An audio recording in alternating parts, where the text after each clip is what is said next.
On December 21st, at 7:47 in the evening, I was sitting at my desk finishing quarterly reports when my phone buzzed. The office was nearly empty. Most of my colleagues had already left for the holidays, and the fluorescent lights hummed above me like they were counting down the minutes until I could leave too. I glanced at the screen. The message was from my sister Victoria. "We are not celebrating Christmas with you this year." She added a second line. "We do not need you." I read it twice. Not because I was shocked, because I had been waiting for this moment for 3 months. I set down my pen, looked at those words again, and smiled. Not a bitter smile. A real one. Then I typed back one word: cool. I let my thumb hover over the send button for exactly 2 seconds before adding a second line. Then my financial commitments to this family end today. My attorney has been notified. I hit send and placed my phone face down on the desk. Victoria thought she was delivering a punishment. She thought I would cry, call back, beg for forgiveness like I always had. She did not know what I had already set in motion 3 months ago. And she definitely did not know what would happen 24 hours later. My name is Hannah Brooks. I am 34 years old, and I work as a senior accountant at a real estate investment firm in downtown Denver. I live alone in a modest 1-bedroom apartment in Capitol Hill. I have a good job, a reliable car, and a savings account I built dollar by dollar over the past decade. On paper, I am the definition of responsible. In my family, I am something else entirely. I am the emergency fund, the credit cushion, the silent investor in someone else's American dream. For 10 years, I had been the person everyone called when things went wrong. When my parents fell behind on their mortgage, I was the one who sent $1,400 a month to keep them afloat. When my sister Victoria maxed out her credit cards, I was the one who covered her payments until she got back on her feet. When the family wanted a vacation to Cancun, I was the one who fronted the deposits that somehow never got repaid. And when Victoria needed a co-signer for her car loan because her credit was temporarily damaged, I was the one who signed my name on the dotted line without asking questions. I did all of this because I believed that was what family meant: sacrifice, support, showing up even when it cost you. What I did not understand, what I refused to see, was that the giving only went one direction. I gave, they took. And somewhere along the way they stopped seeing me as a person and started seeing me as a resource. Victoria is 4 years older than me. She has a husband named Marcus, 2 daughters named Lily and Emma, and a beautiful house in Boulder that everyone in the family praised her for buying on her own. Our parents, Richard and Patricia Brooks, have always treated her like the sun around which the rest of us orbit. Victoria gets the compliments. Victoria gets the attention. Victoria gets the benefit of every doubt. And me? I get the phone calls at midnight asking if I can cover another emergency. 3 months before that text message arrived, I discovered something that changed everything. I was preparing to buy my first home. After years of saving, I finally had enough for a down payment on a small condo. I pulled my credit report expecting to see the clean financial history I had worked so hard to build. Instead, I found a nightmare. There was a loan for $47,000 in my name, a loan I had never applied for, a loan that was 63 days past due. The address listed on the account was my parents' house in Boulder. The co-signer was Victoria Marie Brooks Callahan. I stared at that screen until my eyes burned. $47,000. Someone had stolen my identity and used it to take out a loan I knew nothing about. My first instinct was to call the police. My second instinct was worse. Because I remembered something. 2 years earlier, Victoria had asked to borrow my driver's license and social security card. She said her insurance company needed to verify beneficiary information. She said I was listed on her life insurance policy and it was just paperwork. I had been touched that she cared enough to include me. I handed over the documents without a second thought. There was no life insurance policy. There never had been. My sister had used my identity to steal $47,000. And our parents' address was all over the paperwork. They had to know. The mail went to their house. The statements went to their house. For 2 years, they watched my credit get destroyed and said nothing. I did not confront them, not then. Instead, I did what I do best. I gathered evidence. I requested documents from the bank. I pulled credit reports from all 3 bureaus. And I found 2 more accounts I had never opened. A retail credit card with a balance of $6,200. A line of credit for $14,300. Both past due. Both listing my parents' address. The total damage came to nearly $85,000. That was the moment I stopped being the family doormat. I hired an attorney named Daniel Reyes. I started building a case, and I waited for the right moment to make my move. For 3 months, I played the role of the good daughter, the supportive sister, the reliable Hannah who never caused problems. I showed up to family dinners. I smiled when Victoria bragged about her kitchen renovation. I said nothing while my mother told me how proud she was of everything Victoria had accomplished. And the whole time, I was counting down the days. Victoria's text was not a surprise, it was a gift. She handed me the excuse I needed to stop pretending. And the response I sent back, the one about my attorney, was not a bluff. It was a promise. My phone started ringing almost immediately. Victoria first, then my mother, then my father, then Victoria again. I let every call go to voicemail. I finished my quarterly report, saved the file, and shut down my computer. Then I gathered my things, walked to the parking garage, and drove home through streets glittering with Christmas lights. My phone kept buzzing on the passenger seat.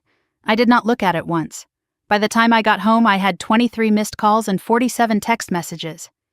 I scrolled past all of them until I found the one name I was looking for.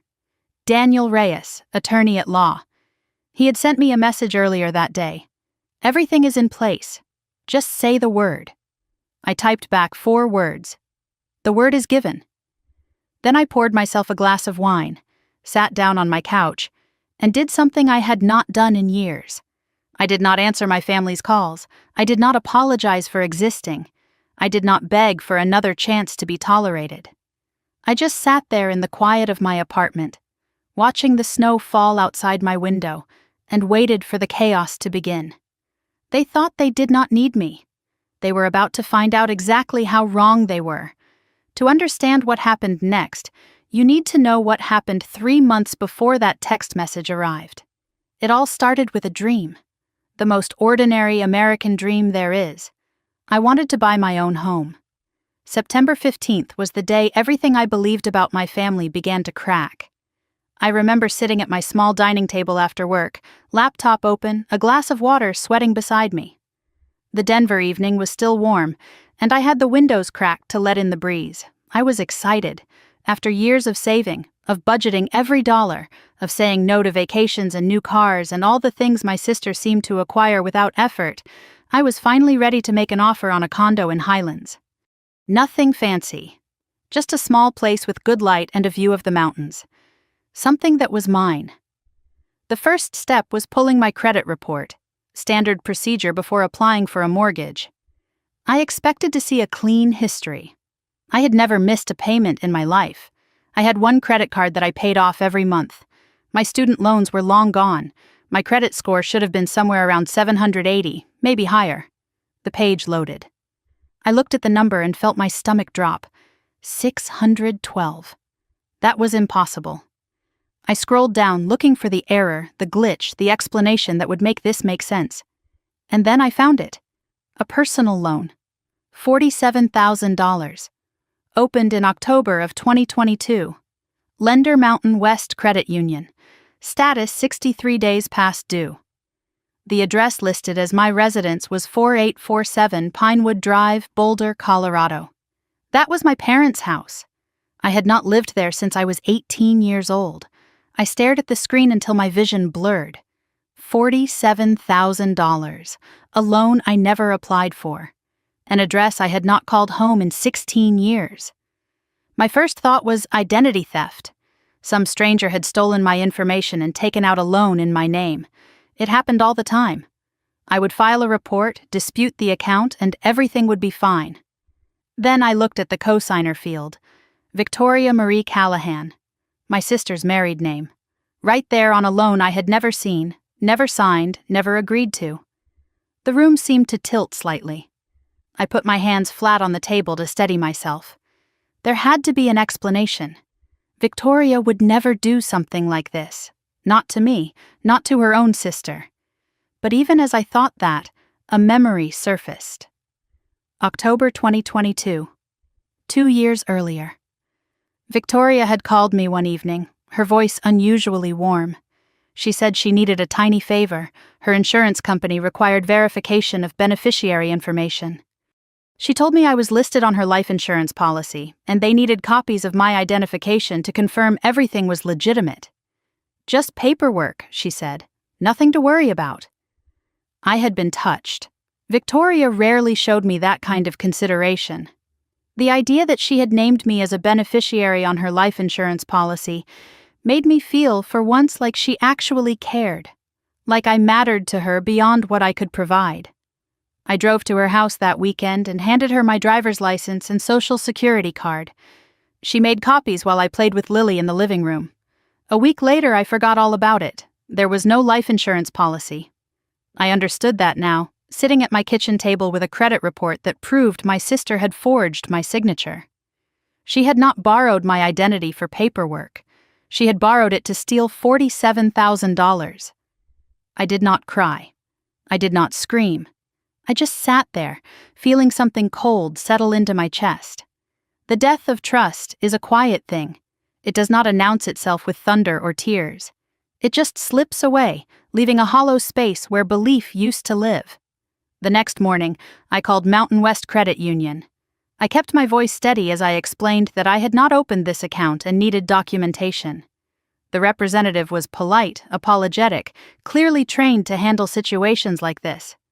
She said she would send me copies of all loan documents within 5 to 7 business days. Then she said something that confirmed what I already suspected. "Ma'am, I am showing a cosigner on this loan. A Victoria Callahan. Is that someone you know?" I nearly dropped the phone. "Yes," I said. "That is my sister." The documents arrived on September 22nd. I remember staring at the envelope for 10 minutes before I found the courage to open it. Inside was everything I needed to understand exactly how thoroughly I had been betrayed. The loan application listed all my correct personal information: my social security number, my date of birth, my employer, my annual income. The purpose of the loan was listed as home improvement and debt consolidation. All correspondence had been sent to my parents' address in Boulder. The phone number on file was Victoria's cell phone. The email address contained my name but was one I had never created. And then there was the signature page. My name signed in handwriting that was close to mine but not quite right. The loops were slightly different. The slant was off by a few degrees.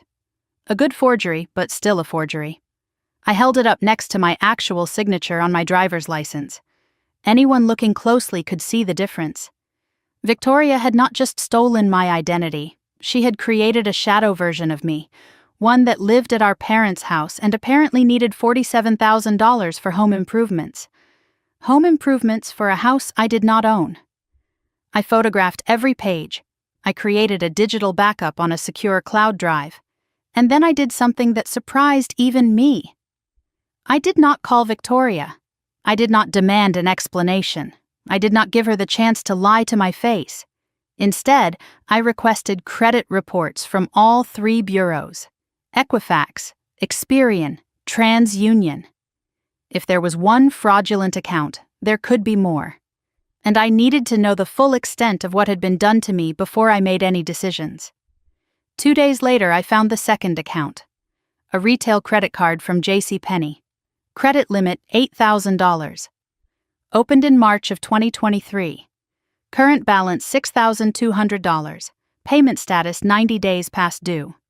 Shipping address for all purchases was Victoria's house in Boulder. 3 days after that, I found the third. A line of credit from Homestead Financial Services. $15,000. Opened in January of 2024, just 8 months earlier. Balance $14,300. Status in collections. I did the math on a piece of paper, my hand trembling slightly as I wrote the numbers. Personal loan, $47,000. Retail card, $6,200. Line of credit, $14,300. Late fees and accumulated interest, approximately $17,000. Total damage, $84,500. My sister had stolen $84,500 in my name. And my parents' address was on every single account. The statements went to their house. The collection notices went to their house. For 2 years, they had watched this happen and said nothing to me. They knew. They had to know. I sat with that realization for a long time. The sister I had helped through every financial crisis. The parents I had supported with thousands of dollars in mortgage payments. They had looked me in the eye at every family dinner, accepted my generosity, praised Victoria for her accomplishments, and never once mentioned that they were complicit in destroying my future. I could have called the police that night. What Victoria did was a felony. Multiple felonies. Identity theft, forgery, bank fraud. She could go to prison for years. But I did not make that call. Not because I wanted to protect her, because I knew my family. I knew how they operated. If I confronted them now, they would lie. They would gaslight. They would make me the villain. Victoria would cry. My mother would take her side. My father would tell me I was overreacting. And somehow, by the end of it, I would be the one apologizing. I had seen that play too many times before. I knew how it ended. So I made a different choice. I would gather evidence. I would understand the full scope of what they had done. And I would find an attorney who could tell me exactly what my options were. The next week, I found Daniel Reyes. And what he discovered made $84,000 look like pocket change. Because Victoria had not just stolen my credit. She had stolen from our parents, too. And the house they thought they owned, the one I had been paying the mortgage on for 5 years, was not theirs anymore. They just did not know it yet. Daniel Reyes had an office on the 14th floor of a building in downtown Denver. The walls were lined with diplomas and certificates, and the bookshelves held thick volumes on fraud law and financial crimes. He was a former prosecutor in his mid-40s with calm eyes and a reputation for being thorough. I found him through a recommendation from a colleague who had gone through a messy divorce. He handles complicated situations, she told me, the kind where family and money get tangled up together. I arrived at his office on September 27th, clutching a folder that contained everything I had gathered. Credit reports from all 3 bureaus, loan documents with forged signatures, screenshots of the text conversation where Victoria asked to borrow my identification, bank statements showing accounts I had never opened. I spread it all across his conference table like evidence at a crime scene, which I suppose it was. Daniel reviewed each document in silence. He did not interrupt or ask questions. He just read, occasionally making notes on a yellow legal pad, his expression revealing nothing. When he finished, he set down his pen and looked at me directly. "Ms. Brooks, what your sister did is a felony. Multiple felonies, actually.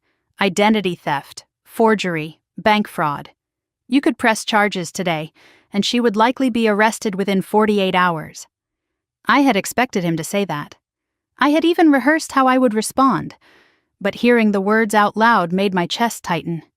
"I know," I said, "but I need to understand everything before I decide anything." He nodded slowly, like he had heard this before.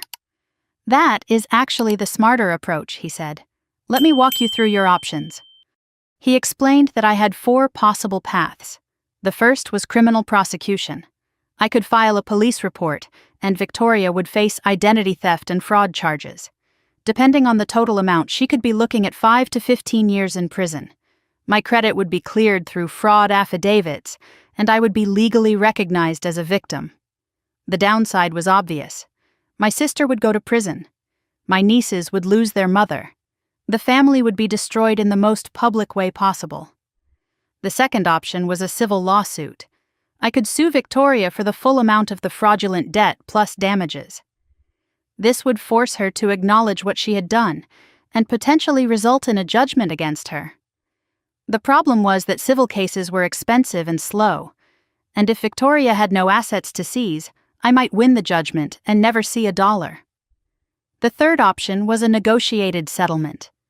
I could confront Victoria with the evidence, demand a repayment plan, and try to resolve this privately. No courts, no police, no public record. The obvious problem with this approach was that it relied entirely on Victoria's cooperation. Given that she had already proven herself willing to commit fraud against her own sister, trusting her to honor an agreement seemed naive at best. The fourth option was what Daniel called the long game.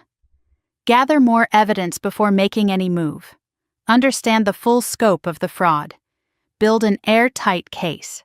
And make a decision from a position of complete knowledge rather than emotion. I want the fourth option, I said without hesitation. I want to know everything. Daniel raised an eyebrow. That is unusual. Most people want immediate action. I met his gaze. Most people have not spent 34 years learning how their family operates. If I move too fast, they will find a way to make this my fault. I need to know exactly what I am dealing with before I confront them. He leaned back in his chair and studied me for a moment. Then he nodded. All right, let me see what I can find.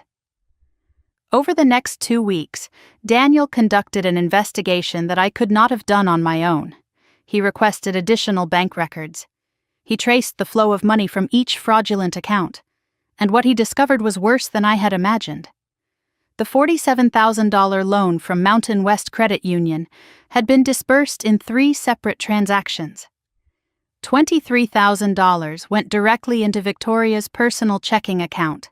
$9,000 was withdrawn in cash over 3 separate visits to different branches, and $15,000 was sent as a cashier's check to something called Boulder County Title Company. Daniel cross-referenced that payment with public property records. The $15,000 had been used as part of the down payment on a house in Boulder. Victoria's house. The beautiful home everyone in the family praised her for buying on her own. The house where she hosted Thanksgiving dinners and Christmas parties. The house where I had given her a $5,000 housewarming gift because I wanted to be supportive. Your sister used your stolen identity to buy her dream home, Daniel said. Then she had the audacity to ask you for more money at the housewarming party. I remembered that day clearly. Victoria had looked at my check and said, "That is it? I thought you would help with the landscaping too." I had felt guilty for not giving more. Now I understood why she was so confident. In her mind, she had already taken what she needed. My gift was just extra. The JCPenney credit card told a similar story. $6,000 in charges over 18 months, furniture, appliances, home decor, all of it shipped to Victoria's address in Boulder. The dates of the purchases corresponded with photos she had posted on social media, showing off her new living room set, her upgraded kitchen, her daughter's redecorated bedrooms. But Daniel was not finished. "There is something else we need to discuss," he said. "Your parents." I felt my stomach clench. "What about them?" He pulled out a folder of documents. All 3 fraudulent accounts list their address as your residence. Someone had to receive the mail. Someone had to intercept bank notices and collection letters. The personal loan even required proof of residency. Someone provided utility bills with your name on them. I wanted to argue. I wanted to say that my parents had been deceived just like me. But the evidence did not support that fantasy. They had let Victoria use their address. They had watched statements arrive for accounts in my name. They had said nothing while my credit was destroyed. Daniel watched my face as the realization settled in. Either your parents were actively involved, he said, or they were willfully blind. Neither is good. A memory surfaced unbidden. Thanksgiving of 2022, about a month after the first loan was opened. We were all gathered at my parents' house in Boulder. Victoria and Marcus had brought the girls. I had brought a homemade pie and 2 bottles of wine. Dinner was the usual chaos of past dishes and interrupted conversations. At one point, my mother said something that I had dismissed at the time but now remembered with perfect clarity. Victoria is finally getting her finances together. She has been so responsible lately. My father had nodded in agreement. Sometimes people just need a little help to get on their feet. I had assumed they meant emotional support, encouragement, the kind of vague parental pride that costs nothing. But they had known about the money. They just did not know, or did not care, where it came from. Daniel's voice pulled me back to the present. I cannot prove your parents committed a crime without more evidence. But I can tell you this. They created the environment that made this possible. They received mail that was not theirs. They watched your sister spend money she could not have earned. They asked no questions. In my experience, that is not ignorance. That is participation. We spent the rest of that meeting developing a strategy. Daniel advised me to continue paying the minimum payments on the fraudulent accounts to prevent them from going to collections, which would trigger phone calls that might alert Victoria. I was to document every family interaction from that point forward, save every text message, note every conversation, and most importantly, I was to give no indication that I knew anything. You want me to keep pretending, I said. He nodded. I want you to protect yourself by letting them think they have won. It is the hardest thing, but it is also the smartest. So that is what I did. For the next month, I attended family dinners at my parents' house. I smiled when Victoria talked about her kitchen renovation plans. I listened politely when my mother praised Victoria's interior design choices. I played with Lily and Emma in the backyard while the adults discussed holiday plans. And the whole time I was watching, waiting, gathering evidence. They had no idea. They looked at me and saw the same Hannah I had always been. Quiet, reliable, easy to ignore. They did not see the folder growing thicker on my kitchen counter. They did not see the emails I exchanged with my attorney. They did not see the woman I was becoming, one who would no longer accept betrayal as the price of belonging. On October 25th, my mother called with a special request. We have decided to do Christmas differently this year, she said. Victoria is hosting at her new house. It is time she took on more responsibility. Then came the real reason for the call. But we need you to help with the costs. Victoria is stretched thin with the mortgage. Could you handle the catering and maybe the gifts for the girls? The total she was asking for came to approximately $3,000. For a Christmas celebration at a house partially funded by my stolen identity, hosted by the sister who had committed fraud against me. I told her I would check my budget and get back to her. Then I hung up and stared at the wall for a very long time. They wanted me to pay for Christmas at the house my stolen money helped buy. And that was when I realized something important. Victoria's greed was not the disease. It was a symptom. The real problem was my family's complete inability to see me as anything other than a resource to be extracted. But the moment that truly broke something in me came a week later, at a family dinner where my mother said 7 words that I would never forget. 7 words that made me realize I had been invisible my whole life. And 7 words that sealed my decision to make them see me, finally, completely, unforgettably. I sat on my couch that night with my second glass of wine, watching the messages pile up on my phone. It was 9:30 on December 21st, and my family had spent the last 2 hours trying to reach me. The evidence folder sat on my coffee table, thick with documents that told the story of their betrayal. Outside my window, Denver glittered with Christmas lights. Inside my apartment, I finally let myself read what they had sent. Victoria's first text came at 7:53, just 6 minutes after I sent my response about the attorney. What do you mean your attorney? What attorney? Call me back now. The capital letters made me smile. Victoria always shouted when she felt control slipping away. My mother texted at 7:58. Hannah Marie Brooks, you call your sister immediately. This is not how we raised you. She had used my full name, the way she did when I was a child, and had done something to disappoint her. Which was often. My father's message arrived at 8:12, and the fact that he had texted at all told me how serious they considered this situation. Richard Brooks did not text. He barely knew how to use his phone. Your mother is very upset. Whatever this is about, we can discuss it like adults. Call home. Then Victoria again at 8:34. You are being ridiculous. We were going to invite you eventually. Stop being so dramatic. I read that line 3 times. We were going to invite you eventually. Like I was an afterthought, like my presence at Christmas was a favor they might bestow if I behaved properly. I moved on to the voicemails. There were 4 of them. The first was from Victoria at 8:02. Her voice was angry and clipped. "Hannah, I do not know what game you are playing, but this is not funny. You cannot just threaten to cut us off financially. We have arrangements. Call me back." I paused at that word. Arrangements. Not agreements. Not help you have generously given. Arrangements. Like I was a subscription service she had signed up for without my consent. The second voicemail was from my mother at 8:15. Her tone was wounded, theatrical. "Hannah, your father and I are very hurt. After everything we have done for you, this is how you treat family?" Victoria is devastated.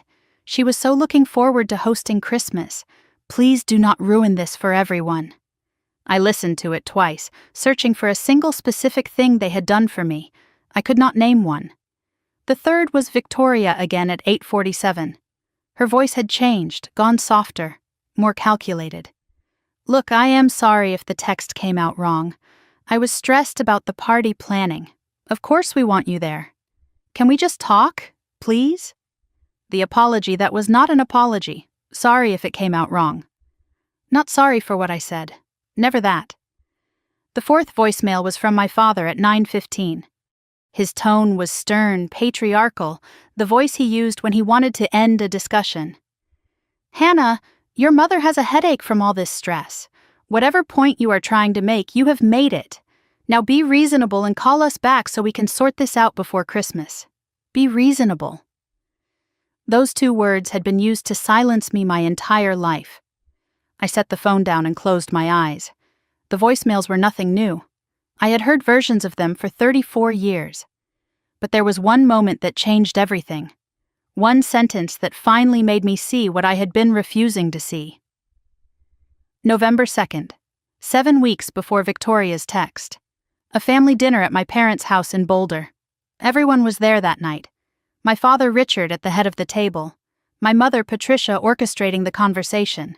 Victoria and her husband Marcus.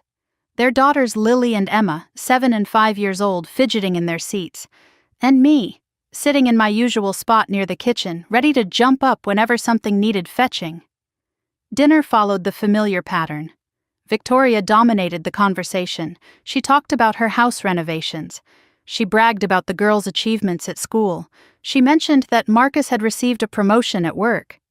My parents listened with rapt attention, nodding and smiling, asking follow-up questions. At one point, I mentioned that I was thinking about buying a condo. There was a brief pause. My mother said, "That is nice, dear."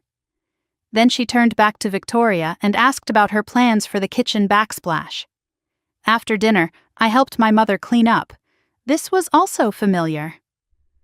Victoria stayed in the living room with my father and Marcus while I scraped plates and loaded the dishwasher. Through the doorway, I could hear them laughing about something. My mother dried dishes beside me, humming softly. Then she said it. "Victoria is really the heart of this family."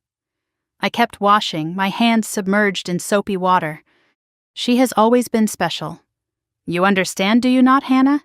You are dependable. But Victoria, she just lights up a room.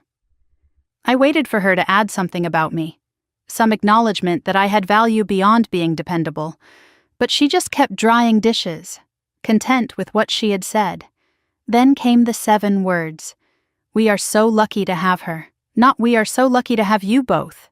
Just her. Only her." I did not cry. I did not argue. I finished drying the last dish and told my mother I needed to leave early because I had a meeting in the morning. I drove back to Denver in silence. No radio, no phone calls. Just the dark highway and the weight of 34 years finally settling onto my chest. I sat in my car outside my apartment building for 45 minutes that night. Not crying, just thinking. About all the ways I had tried to earn what Victoria was given without asking. The pattern had been there my whole life. I just refused to see it. When we were children, Victoria got dance lessons and gymnastics and summer camps. I got explanations. We cannot afford both. You understand, right, Hannah? Victoria needs the outlet. She got the bedroom with the window facing the garden. I got the smaller room facing the neighbor's fence. When we were teenagers, Victoria had a sweet 16 party with 40 guests and a DJ. I got dinner at home and a card with $20 inside. Victoria got caught sneaking out at 17 and was grounded for a week. I got caught with a B+ on a math test and was lectured for an hour about wasted potential. When we went to college, Victoria's tuition was paid in full by our parents. 4 years at a state university, room and board included. When it was my turn, they sat me down and explained that they had stretched themselves thin for Victoria and I would need to take out loans. I worked 2 jobs through school while maintaining a 3.8 GPA. Victoria dropped out after 2 years to find herself. No one ever mentioned that the tuition money she wasted was never repaid. When Victoria got married, our parents spent $40,000 on the wedding. 200 guests. A destination venue in Sedona. When I asked years later if they would help with my wedding someday, my mother laughed. "Oh, honey, we will cross that bridge when you find someone." Like finding a partner was something I had failed at, rather than something I had simply not prioritized. When Victoria announced her first pregnancy, my mother threw her a baby shower. 50 guests, catered food, a mountain of gifts. When I earned my CPA license after years of studying, I got a text message. "Congrats!" No exclamation point. The refrain was always the same. Victoria needs more support. Victoria is sensitive. Victoria is going through a hard time. And you, Hannah, you are so strong. You do not need us the same way. Being strong was never a compliment. It was permission to neglect me. I was still thinking about all of this when my phone buzzed with a different kind of notification. Not a text, not a call, an email alert from my bank. Security alert. Unusual login attempt. Someone had tried to access my checking account online. The login attempt came from Boulder, Colorado. The IP address did not match any of my devices. Login status, failed, wrong password. My blood went cold. I logged into my banking app and checked the security logs. There had been 3 failed login attempts in the past hour. One on my checking account, one on my savings account, one on my investment account. All from the same IP address in Boulder. All failed because I had changed my passwords and security questions the week before. I checked the timeline. Victoria's text arrived at 7:47. My response about the attorney went out at 7:48. The first bank login attempt happened at 8:23, exactly 35 minutes after I refused to play along. They were not just panicking about losing my financial support, they were trying to access my actual money. Victoria's text was not just cruel, it was a distraction. While I was supposed to be crying and begging for forgiveness, someone was trying to drain my accounts. I immediately called my bank's fraud line. I reported the unauthorized access attempts. I requested a security freeze on all accounts. The representative confirmed that no money had been taken. All attempts had failed. I sat in the darkness of my living room, phone in hand, the Christmas lights outside casting colored shadows on my walls. For 3 months, I had been building a case, gathering evidence, waiting for the right moment. Victoria had just handed me that moment. I opened my laptop and composed an email to Daniel Reyes. Subject line, Phase 2, ready to proceed. I told him about Victoria's text, my response, and the bank login attempts. I told him I was done waiting. I wanted to move forward with everything we had discussed. His reply came at 11:02. I was about to email you. I found something about the property transfer. It is worse than we thought. My office, 8 a.m., bring everything. I stared at those 3 words. Worse than we thought. I did not know how anything could be worse than $84,000 in fraud and a family that saw me as an ATM. But I was about to find out that Victoria's theft was not the main event. It was just the opening act. Daniel was already at his desk when I arrived at 8:15. The morning light cut through the blinds in sharp lines, and there was a folder on his desk that I had not seen before. He did not waste time with pleasantries. Before we discuss next steps, I need to show you what I found. He slid the folder across the desk toward me. The label read, Brooks Property, Boulder County Records. I opened it with hands that were steadier than I expected.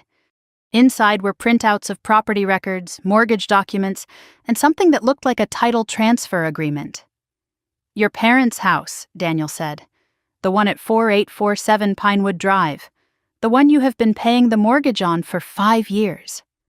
I nodded, my stomach already tightening. 6 months ago, the title was transferred. Your parents no longer own it.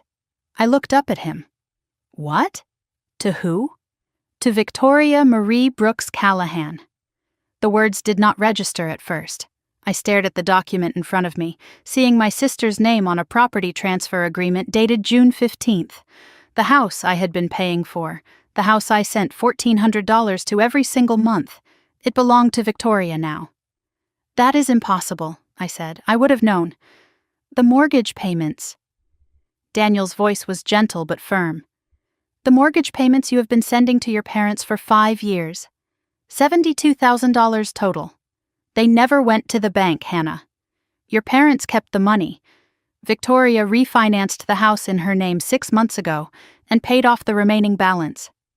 I sat very still, processing what he was telling me. For 5 years, I believed I was helping my parents keep their home. Every month I transferred $1,400 from my account to theirs, money I could have used for my own down payment, my own future. And they had lied. They had taken my money and used it for something else entirely. "Here is what I believe happened," Daniel continued. "Your parents fell behind on the original mortgage years ago. Instead of telling you, they let you think your payments were helping. But they were using your money for other things. When Victoria committed the identity fraud, part of that money went toward the house. Then 6 months ago, she refinanced everything in her name, paid off what remained, and took full ownership." He showed me the documents. The title transfer dated June 15th, signed by Richard and Patricia Brooks. A new mortgage in Victoria's name, approved using my stolen credit as part of the collateral verification.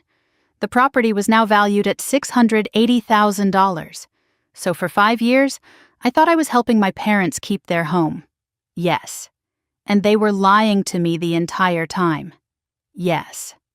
And now Victoria owns a house worth nearly $700,000, partially funded by my money and my stolen identity. That is correct. I sat back in my chair and let the magnitude of it settle over me. $84,000 in fraudulent debt, $72,000 in mortgage payments that went nowhere, a house stolen out from under me while I smiled at family dinners and played with my nieces in the backyard. What are my options? Daniel walked me through them again, but this time the stakes were different. Criminal prosecution would mean charges against all 3 of them. Victoria, as the primary perpetrator, facing 5 to 15 years. My parents as accomplices, facing 2 to 7. Civil action would mean lawsuits, forced sale of the house, years of legal battles. A hybrid approach would clear my credit through fraud reports while preserving the option for criminal charges later. "If I go criminal," I asked, "what happens to my nieces?" Daniel paused. "They would likely go to their father, Marcus, or into the system if he cannot care for them. Lily and Emma, 7 and 5 years old. They had nothing to do with any of this. They did not choose their mother. They did not choose to be born into a family built on lies." "I need time to think," I said. "Can we proceed with the credit bureau reports for now? Clear my name without destroying theirs?" Daniel nodded slowly. "We can. But Hannah, they do not deserve your mercy. Maybe not, but those little girls have not done anything wrong." I drove home in a daze. The Denver streets were bright with midday sun, and everywhere I looked there were reminders of Christmas, wreaths on doors, lights strung on trees, families walking together, arms full of shopping bags. I felt like I was watching it all from very far away. Back in my apartment, I sat on the couch and stared at the wall. The evidence folder was still on my coffee table. Daniel's new documents sat on top, the property transfer agreement with my sister's name typed in neat black letters. Memories surfaced unbidden. Last Christmas, Lily running to me at the door, her face bright with excitement. "Aunt Hannah, Did you bring presents? I had brought presents. I always did. Art supplies I had picked out specifically for her because I knew she loved to draw. Emma's birthday in March. She had just turned 5, shy and quiet like I was at that age. Everyone else gave her princess dresses and toys that made noise. I gave her a picture book about a girl who becomes an astronaut. She carried it everywhere for months. Victoria rolled her eyes and said she did not understand why Emma was so obsessed with that thing. Last Thanksgiving. Lily had whispered to me in the kitchen while the adults argued about football in the other room. Aunt Hannah, why does Mommy not like you? I had frozen, dish towel in my hands. What makes you think that, sweetheart? She talks different when you are not here, meaner. Those girls knew something was wrong in their family. They saw it even when the adults pretended everything was fine. And now their future depended on what I decided to do. The doorbell rang at 1 o'clock. I had not moved from the couch in over an hour. The sound pulled me back to the present, and I forced myself to stand. Megan Chen stood in the hallway. She was my closest friend and had been my colleague at the firm for 6 years. She took one look at me and pushed past into the apartment. Jesus, Hannah, what happened? I told her everything, the lawyer meeting. The house transfer, Victoria's ownership of a property I had helped pay for. Daniel's documents spread across my coffee table like evidence of a crime, which I suppose they were. Megan listened without interrupting. When I finished, she sat beside me on the couch and took my hand. Okay, let me make sure I understand. Your sister stole $84,000 in your name. Your parents helped her do it. They have been lying about the mortgage for 5 years. Victoria now owns a house worth $700,000 that you partially paid for, and you are sitting here feeling guilty because of her kids? I pulled my hand away. They are innocent, Megan. Lily and Emma did not do anything. Megan turned to face me fully. Hannah, listen to me. They are using those children as shields. That is not love. That is manipulation. Victoria committed felonies, multiple felonies, and she is hiding behind her daughters to escape the consequences. That is not your guilt to carry. It is hers. My phone buzzed on the coffee table. Another message from my mother. Victoria told me what you accused her of. I am shocked at you, Hannah. We are your family. How could you believe such lies about us? Then another. Think about the children. Think about what you are doing to this family. You are not the Hannah we raised. Something has changed in you. And another. I spoke with Pastor Williams. He agrees that forgiveness is the only path forward. Whatever grievances you think you have, we can work through them. As a family. But not like this. Not with lawyers and threats. Megan read the messages over my shoulder. She brought in the pastor. Classic move. Notice how she is not denying anything, just talking about forgiveness and grievances. She knows, Hannah. She has known all along. I stared at my mother's words. She was right about one thing. Something had changed in me. I was no longer the Hannah who apologized for existing. I was no longer the Hannah who accepted blame for other people's choices. They are never going to admit it, I said. Not to me, not to anyone. In their minds, they are the victims. I am the ungrateful daughter causing problems.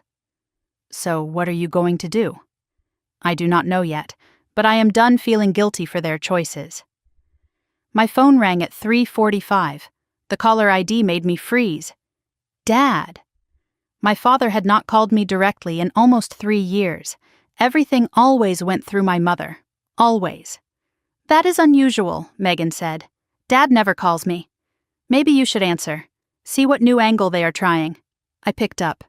Dad. His voice was different from what I expected. Not angry, not pleading, just tired. Hannah, we need to talk, in person. I do not think that is a good idea right now. Please, just hear me out. There are things you do not know. I know plenty, Dad. A pause. When he spoke again, his voice cracked slightly. Not everything. Not the things that matter. Tomorrow, come to the house. Noon. Just give us a chance to explain. Your mother does not know I am calling. This is between us, father to daughter." I looked at Megan, who shrugged. "Your call. Fine. Tomorrow, noon." "Thank you, Hannah. I do not deserve it, but thank you." I hung up and sat in the silence of my apartment. Father to daughter. He had never said that to me in my entire life.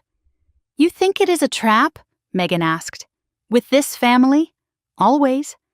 But if there is something I do not know, something that changes any of this, I need to hear it. Even if it hurts." I did not trust my father. I did not trust any of them anymore. But that voice on the phone, tired and broken and almost desperate, was something I had never heard from Richard Brooks before. For the first time in my life, he sounded like a man with nothing left to lose. And that terrified me more than anything else. The drive to Boulder felt longer than usual. I took US 36 through the foothills, watching the snow-dusted mountains rise ahead of me, and tried to prepare myself for what was coming. The evidence folder sat on my passenger seat, thick with documents that could destroy my family. Christmas music played on every radio station. I turned it off and drove in silence. I pulled onto Pinewood Drive at noon. The neighborhood looked like a postcard. Snow-covered lawns, wreaths on every door, Christmas lights waiting to glow when evening came. My parents' house sat at the end of the cul-de-sac, the house I had sent $72,000 to protect. The house that now belonged to my sister. 2 cars were in the driveway. My parents' Buick and Victoria's white SUV. A third car I did not recognize sat at the curb, a silver BMW. I parked on the street, not the driveway. I wanted a clear exit if I needed one. The house looked different now that I knew the truth. Not a family home. A crime scene dressed in holiday decorations. I grabbed my folder, walked to the front door, and rang the doorbell like a stranger. Victoria answered. She was dressed casually, her eyes red from crying or pretending to cry. Behind her, I could see the living room arranged like an intervention. My father Richard sat on the main sofa beside my mother Patricia. Victoria's husband Marcus stood by the window, looking uncomfortable in a way I had never seen before. Christmas decorations filled every corner, a tree covered in ornaments, garland draped over the mantel, stockings hung in a row. I counted them quickly. 4 stockings. Richard, Patricia, Victoria, Marcus. There was no stocking with my name. "Hannah," my mother said, rising from the couch. "Thank God you came. Please sit down. I will stand," Victoria muttered from behind me. "Of course you will." My father's voice cut through the room, sharper than I had ever heard him speak to Victoria. "Victoria, enough." Everyone went quiet. I stood near the door, folder clutched against my chest like armor, and waited. Richard cleared his throat. "Hannah, we asked you here because this family is falling apart. Your mother and I have been up all night talking, about everything." He looked at Patricia, who dabbed her eyes with a tissue. "We made mistakes. We see that now." My mother took over, her voice thick with practiced emotion. "We should have told you about the mortgage, about the house. But you have to understand, we were desperate. Your father's business failed. We were going to lose everything." Richard nodded. When Victoria offered to help refinance, it seemed like the only way. Patricia reached for my hand, but I did not move closer. "We did not want to burden you with our problems. You were already doing so much." I let their words hang in the air for a moment. Then I spoke. "You did not want to burden me? I was sending you $1,400 a month. For 5 years. $72,000. Money I thought was paying the mortgage. Money that was actually going where, exactly?" Silence. "Where did my money go, Mom?" Patricia looked at Richard. Richard looked at the floor. Victoria shifted in her armchair. Finally, my father spoke. Bills, credit cards. Some of it went to help Victoria with expenses. I laughed, not with humor, with disbelief. So I was paying for Victoria's lifestyle while she was stealing my identity to fund more of it. That is not a mistake. That is a conspiracy. Victoria erupted from her chair. "Oh, here we go. Saint Hannah, the martyr. You act like you were suffering. You have a good job, a nice apartment, no kids to worry about. Do you know what it is like trying to raise 2 children while Marcus's business was failing? Do you have any idea?" Marcus turned from the window. His face was confused. "Wait, what do you mean, my business failing?" Victoria froze. "My business did not fail," Marcus continued. "We had a rough quarter 2 years ago, but we recovered." He looked at me. What is she talking about? What identity theft? I watched Victoria's face go pale. She had not told him. Her own husband had no idea what she had done. He was living in a house built on fraud, and he did not know. I could have protected her. I could have kept the peace like I always did. Instead, I opened my evidence folder. "Marcus, I think you should see this." I handed him the loan documents, the credit reports, the forged signatures.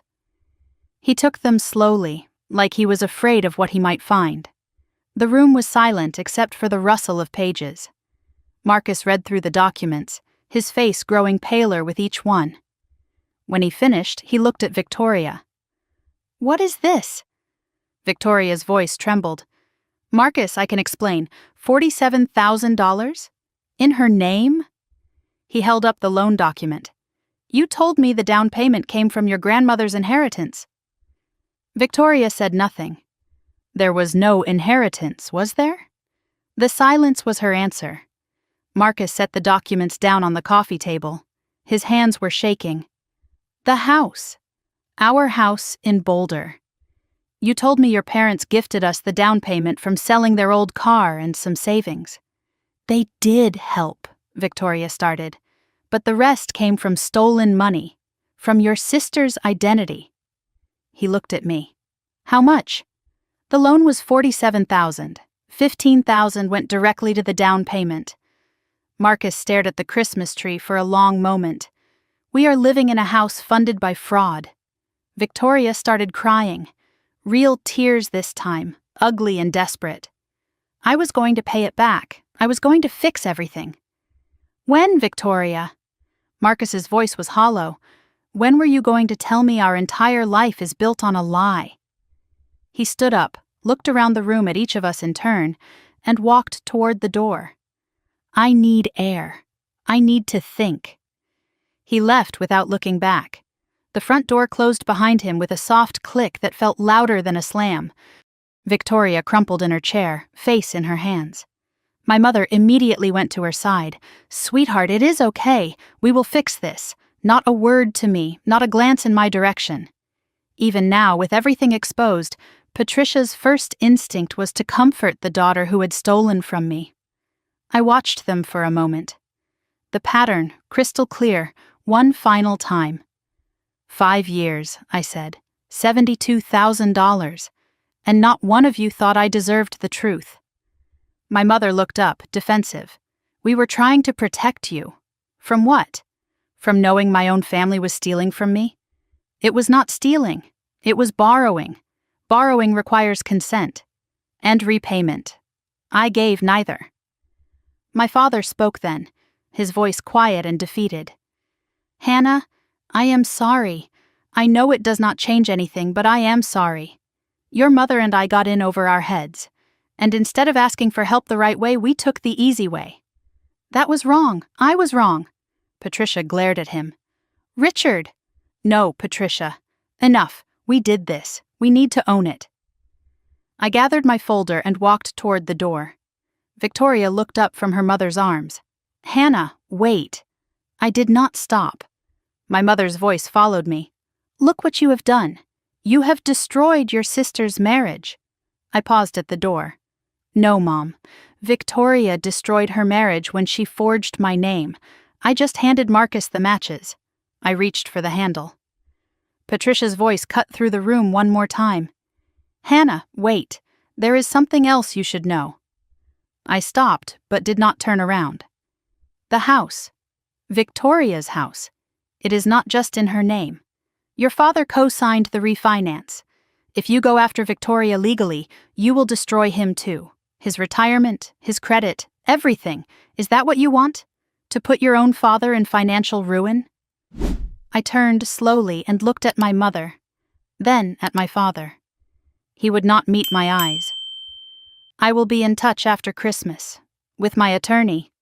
I opened the door and walked out into the cold December air. Snow was beginning to fall again, soft and silent. Behind me I could hear Victoria sobbing, my mother's voice murmuring comfort, my father saying nothing at all. I got in my car and drove away from the house I had helped pay for, the family I had helped support, and the lies I had helped maintain with my silence. They had weaponized my father against me, made him a human shield. If I pursued justice, I would destroy him too. They were counting on my love for him to make me back down. 3 months ago, that might have worked. But that was before I learned what they were capable of. Before I understood that their love had always been conditional, always been transactional, always been a trap. I drove back toward Denver with snow falling on my windshield and one thought repeating in my mind. Whatever came next, I was done being the family's silent foundation. It was time to let them see exactly what happened when that foundation walked away. The drive back to Denver felt like moving through water. Everything was slow, heavy, unreal.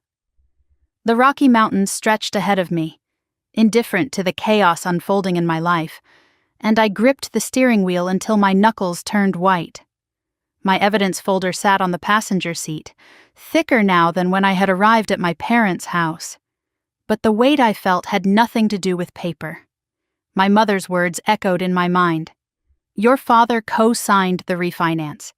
If you go after Victoria legally, you will destroy him too. They had weaponized my father against me, made him a human shield. The moment I discovered the fraud, they had already built in a failsafe. Richard Brooks, 64 years old, his retirement and credit tied to Victoria's house. If I pursued justice, I would take him down too. They were counting on my love for him to make me stop. My phone rang through the car speakers. Daniel Reyes. I was about to call you, I said. How did the meeting go? I laughed. But there was no humor in it, about as well as expected. Worse, actually. I told him everything. Marcus discovering the truth and walking out. Victoria's tears and my mother's immediate rush to comfort her. The revelation that my father had co-signed the refinance. Daniel listened without interrupting. That complicates things, he said when I finished. But it does not change the fundamentals. It changes everything. If I pursue this, I take down my father too. Your father made a choice, Hannah. He signed documents he knew were connected to fraud. He is not a victim here. He is a participant. He is still my father. And Victoria is still your sister. That did not stop her. I had no response to that. He was right, and we both knew it. There is something else, Daniel continued. I found additional documentation about the refinance. When Victoria took over the mortgage, there were irregularities. What kind of irregularities? The kind that could unravel everything. But I need to verify before I say more. Can you come to my office first thing tomorrow? Christmas Eve, I know, but this cannot wait. I told him I would be there at 8 and ended the call. The snow was falling harder now, and I turned on my wipers, watching them sweep back and forth across the windshield. Whatever Daniel had found, it was serious enough that he wanted to meet on Christmas Eve. That alone told me the situation was about to get worse. I got home around 3:30. My apartment felt different somehow, smaller, quieter. I dropped my evidence folder on the kitchen counter and stood in the silence, just breathing. The Christmas lights from the building across the street cast colored shadows through my window. Somewhere in the distance, I could hear music playing.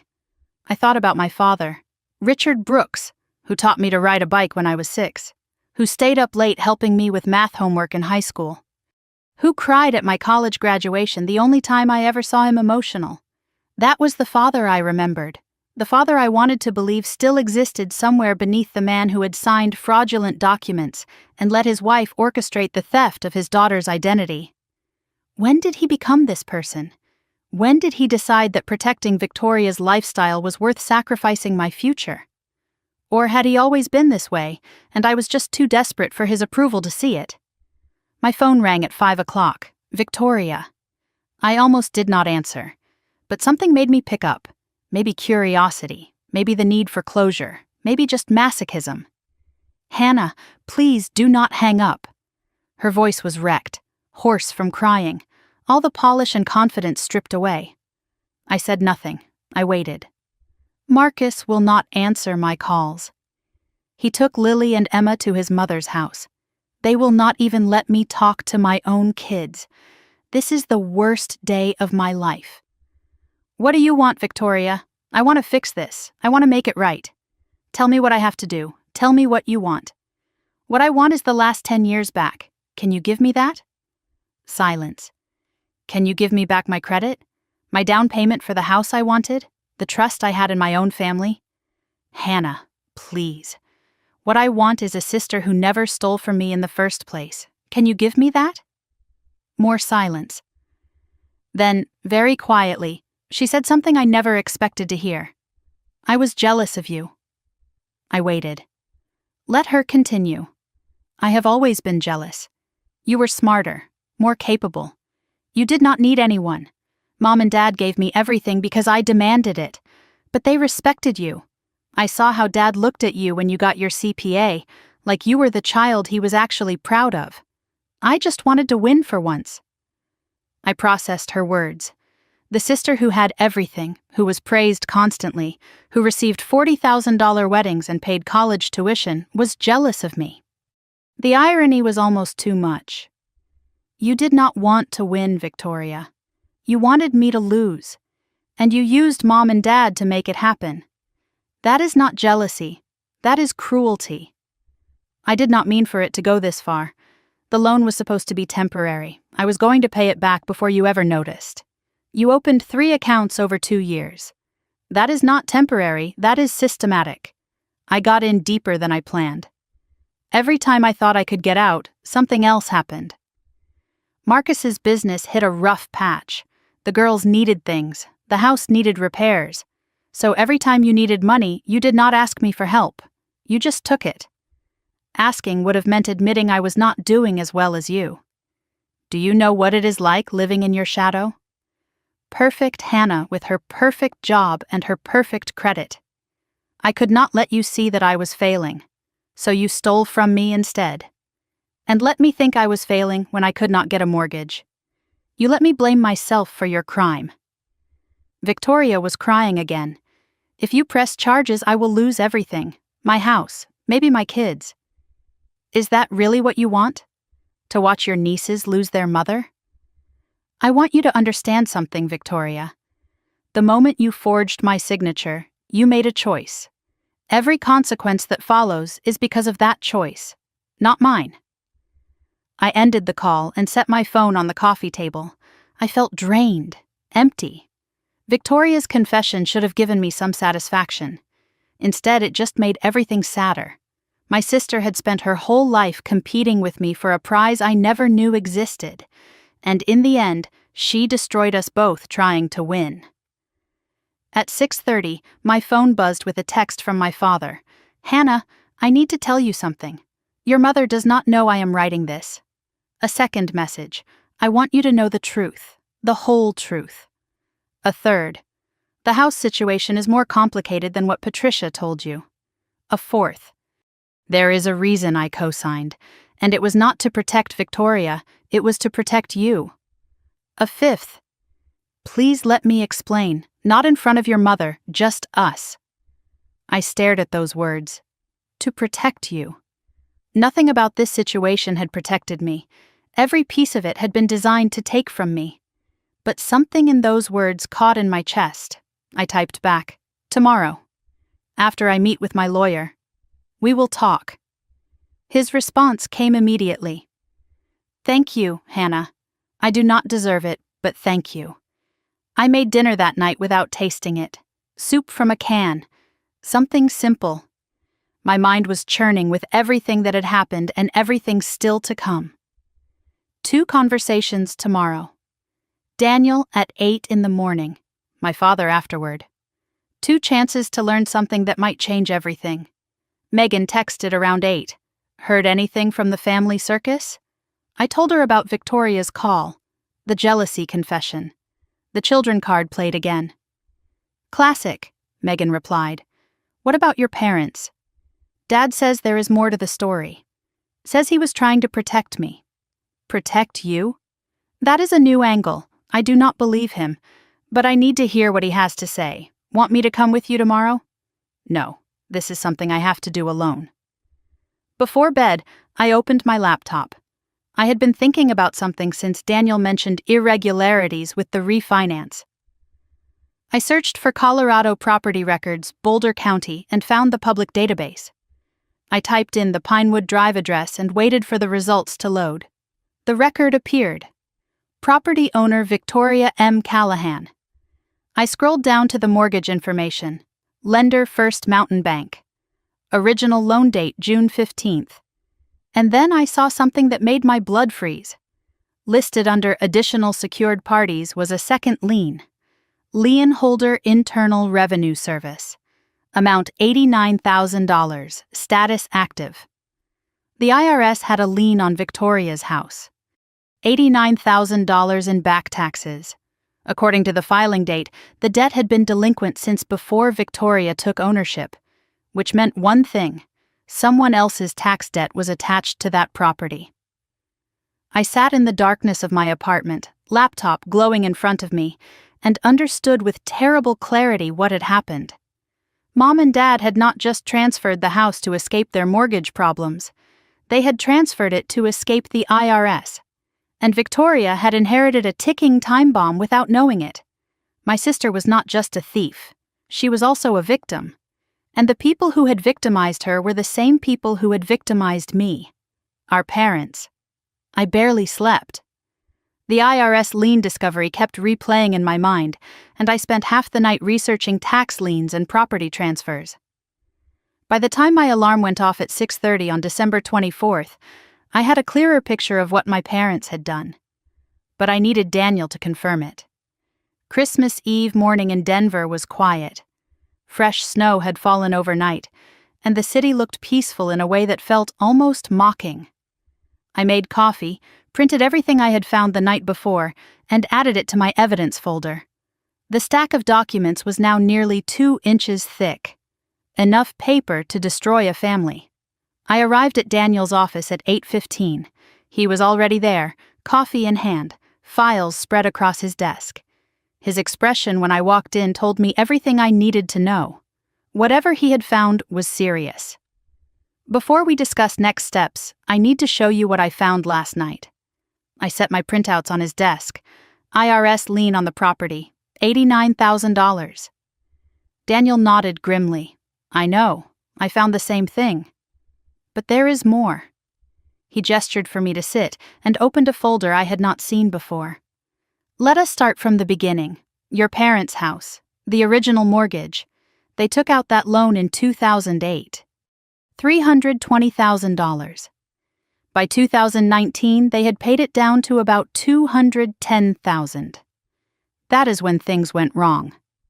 I waited, hands folded in my lap. Your father's business failed in 2018. He owed back taxes. Instead of setting up a payment plan with the IRS, he ignored it. The IRS filed a lien against the property in 2020. $89,000. Your parents never told you because they were ashamed, and because you were already paying what you thought was their mortgage. I closed my eyes for a moment, absorbing this. So the money I sent every month was never going to the bank, correct? They were using it for living expenses, credit cards, helping Victoria. The mortgage fell further behind, but they kept taking your money and pretending everything was fine. And the transfer to Victoria? Daniel leaned forward. When Victoria offered to refinance, your parents saw an escape route. They transferred the property to her, thinking it would clear the IRS lien.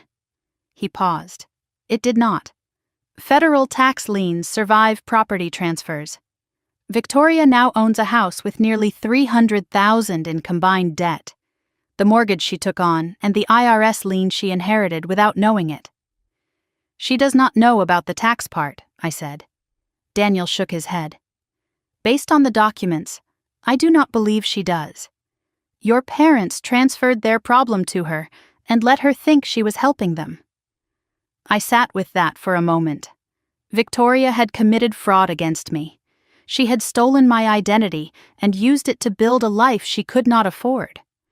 But she had also been used by our parents. They had handed her a house that came with an $89,000 anchor attached. There is something else, Daniel continued.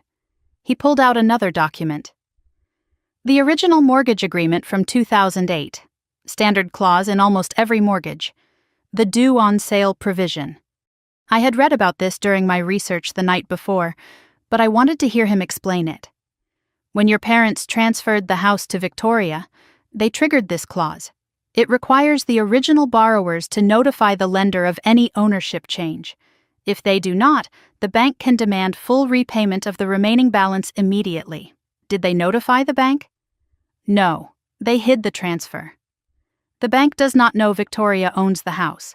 Payments are still coming from an account in your parents' name, funded by Victoria's refinance money. It is a shell game.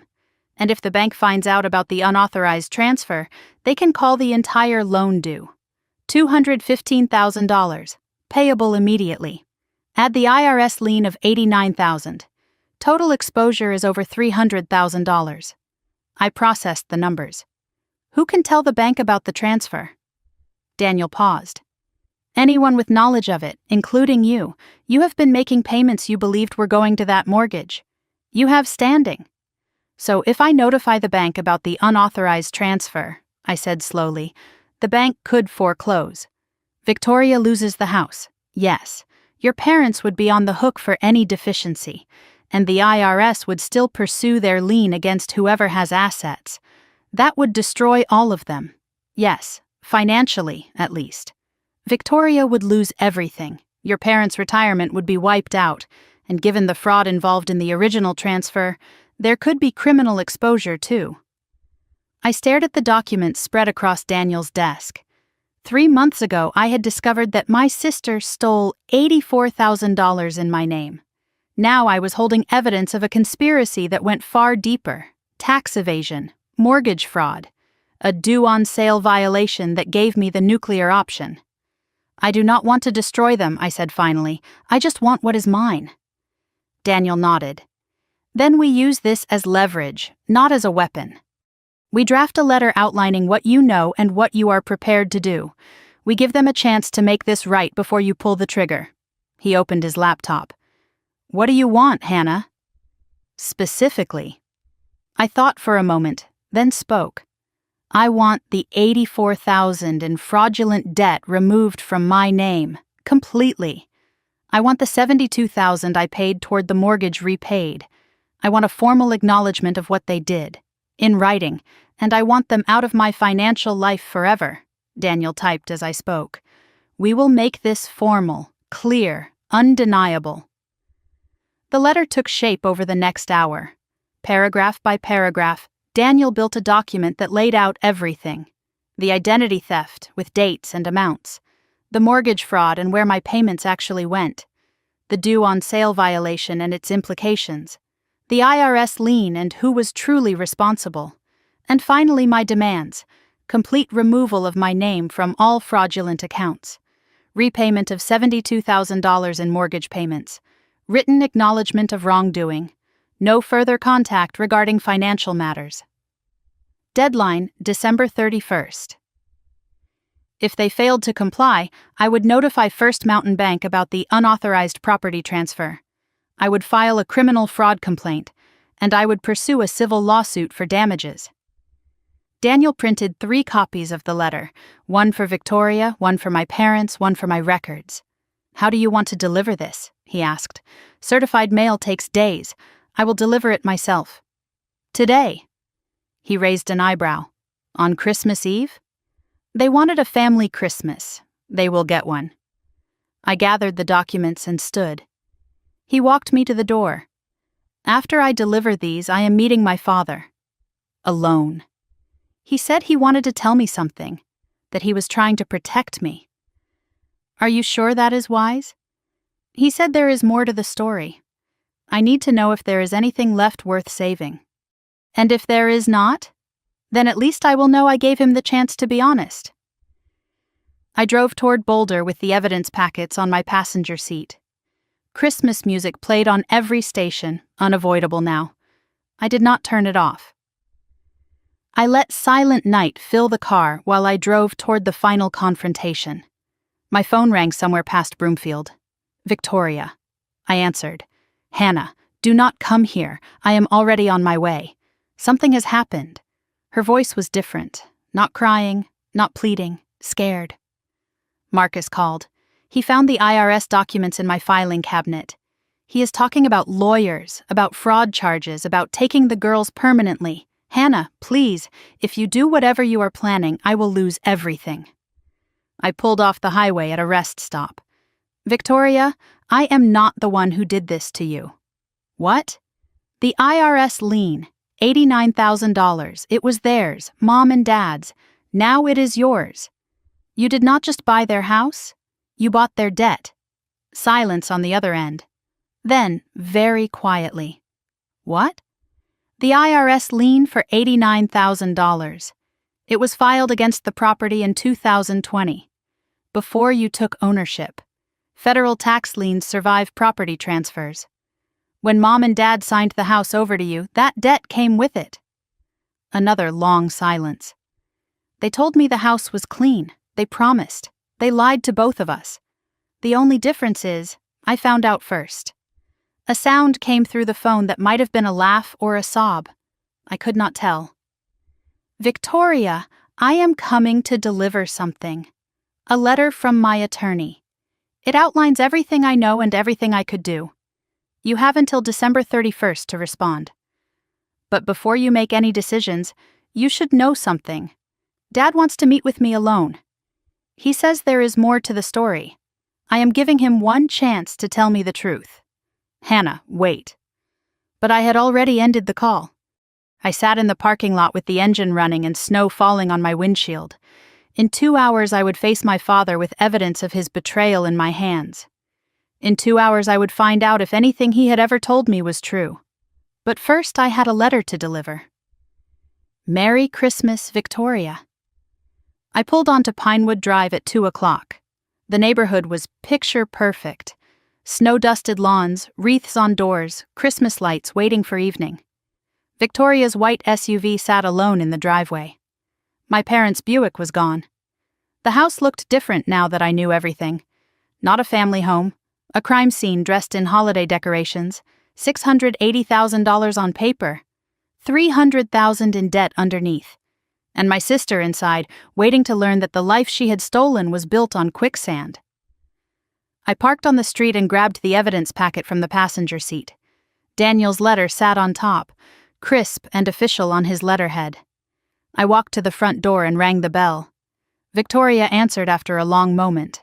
She looked worse than she had sounded on the phone. No makeup, hair unwashed, eyes swollen from crying. She was still in pajamas at 2 in the afternoon on Christmas Eve. Behind her, the house was a mess. Toys scattered across the floor, dishes piled in the sink. The Christmas tree lights were off. Hannah. I did not think you would actually come. I said I would. I held out the envelope. This is from my attorney. She took it with trembling hands. What is it? Everything. The fraud, the mortgage, the IRS lien. And what I am prepared to do if we cannot reach an agreement. Hannah, please. Can we just talk? Without lawyers, without... We are past that, Victoria. Read the letter. You have until December 31st. Her face crumpled. The girls are not here. Marcus took them to his mother's. He says he is filing for divorce. Full custody. I might lose my children, Hannah. Does that not mean anything to you? It means everything to me. That is why I am giving you a chance to make this right before it gets worse. Read the letter. Then we will talk. She clutched the envelope against her chest like it might protect her from what was inside. Where are you going? To meet Dad. He said he has something to tell me. Something shifted in Victoria's face. Fear, confusion, something else I could not name. Hannah, wait. Whatever he tells you, there is more to it than you think. More to what? Just be careful. Dad is not the only one who has been keeping secrets. I studied her face for a moment, searching for the manipulation I had learned to expect. But all I saw was exhaustion and something that might have been genuine concern. I left her standing in the doorway and drove to downtown Boulder. The coffee shop was called Mountain Brew, a small place on Pearl Street that was half empty on Christmas Eve. My father sat in a corner booth, nursing a cup he had not touched. He looked 10 years older than he had 2 days ago. Gray stubble covered his jaw. His clothes were rumpled like he had slept in them. His eyes would not stay still. I slid into the booth across from him. I did not order anything. I set my evidence folder on the table between us like a barrier. "Thank you for coming," he said. His voice was hoarse. "I was not sure you would. You said you had something to tell me, something about protecting me." He nodded slowly. "I do. But first, I need you to understand something. Everything I did, every mistake, every lie, I thought I was doing the right thing. For who?" He met my eyes for the first time. "For you, Hannah. It was always for you." I did not believe him. But I waited. Let him explain. "When my business failed in 2018, your mother blamed me, said I had ruined everything. She wanted to ask you for money directly, a lot of money, $50,000 to pay off our debts and start over. I stayed silent, listening. I said no. You had already given us so much over the years. It was not fair to ask for more. That is when she came up with the mortgage plan. You would think you were helping us keep the house, but the money would go to other things. I should have stopped her. I did not. And the identity theft?" Richard's face twisted with something that looked like shame. "When Victoria needed money for the house, Patricia saw an opportunity. She convinced Victoria to use your information, told her you would never find out. Victoria did not want to at first. She knew it was wrong. But your mother has a way of making things seem reasonable, necessary. You are blaming Mom for everything Victoria did? I am telling you, your mother orchestrated most of it. Victoria was the tool. I was the accomplice." He took a shaky breath. "But I tried to protect you where I could." "How?" "When they transferred the house to Victoria, Patricia wanted to put your name on the IRS debt somehow. As a co-signer on the refinance, I refused. Told her if she did that, I would tell you everything. That is why I co-signed instead, to keep your name off the tax liability. I knew it would ruin me if it ever came out, but at least it would not ruin you." I stared at him. "That is your version of protection? Taking on debt you could not pay while letting them steal from me?" It was the only line I could hold, Hannah, and I held it. I sat with that for a long moment. My father, the man I had looked up to my entire life, reduced to drawing lines in the sand while his wife and daughter committed fraud. It was pathetic. It was also, possibly, the truth. So Mom is the mastermind. Victoria is the puppet. And you are what? The guilty bystander? I am the coward who loved his wife more than he loved doing the right thing. He looked down at his untouched coffee. I have spent 40 years letting Patricia run this family, making excuses, looking the other way. By the time I realized how bad it had gotten, I was in too deep to get out. And the favoritism? Victoria always being the golden child? Richard sighed. That was Patricia, too. Victoria reminded her of herself. Needed to be the center of attention. Needed to be praised. You were like me, quiet, capable, self-sufficient. Your mother did not know what to do with someone who did not need her, so she decided you did not need anyone. And she raised Victoria to believe the same thing. I felt something shift inside me, not forgiveness, not even close, but understanding. My mother had shaped this family like clay, molding each of us into the roles she wanted us to play. Victoria the star, me the servant, Richard the enabler, and none of us had been strong enough to break free. I should have protected you, Hannah. Richard's voice cracked. Really protected you. Not from your mother's schemes, from your mother. I failed you. Every single day for 34 years, I failed you, And I do not expect you to forgive me. But I needed you to know the truth. All of it. Even the parts that damn me. I looked at my father across the table. The man who taught me to ride a bike. The man who cried at my graduation. The man who had let his wife turn me into a cash machine while he stood by and watched. You want me to say it is okay. That understanding why makes it better. No. I want you to know I see what I did. What we all did. Seeing it does not undo it, I know. And it does not change what happens next. The letter I gave Victoria. Those demands are real, I know that too. Can you meet them? The money? The acknowledgement? All of it? I do not know. Patricia controls the finances. She always has, but I will try. Whatever it takes, I will try. Then try, because December 31st is not a suggestion, it is a deadline. He nodded, tears forming in his eyes. I am not forgiving you, Dad. I do not know if I ever can. But I am glad you told me the truth. Finally. That is more than I deserve. I gathered my folder and stood, but before I could take a step, my phone rang. Victoria, I answered. Hannah, it is Mom. What about her? She found out Dad met with you. She found the letter. She started screaming, saying Dad betrayed her, that you have destroyed everything. And then she just collapsed. She is not responding. We called 911. They are taking her to Boulder Medical Center. My heart stopped for a moment. Is she breathing? Yes, but barely. They think it is her heart. Or a stroke. I do not know. Hannah, please, whatever you think of us, she is still our mother. Please come. I looked at my father. His face had gone white. He had heard everything through the phone. I am on my way.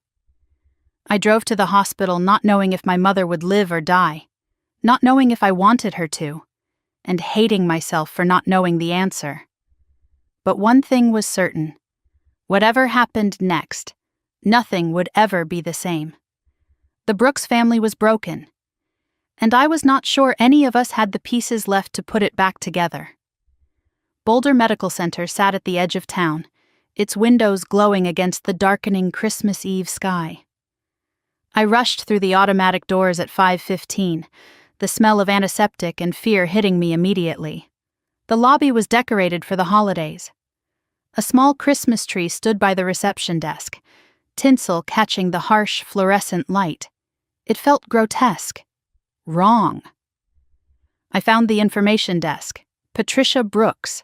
She was brought in by ambulance. The nurse checked her computer. Room 412, 4th floor. Family is already there. I rode the elevator alone, watching the numbers climb.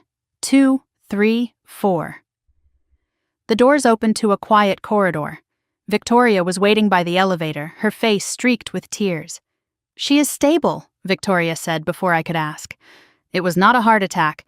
The doctors say it was a severe panic attack, stress-induced arrhythmia.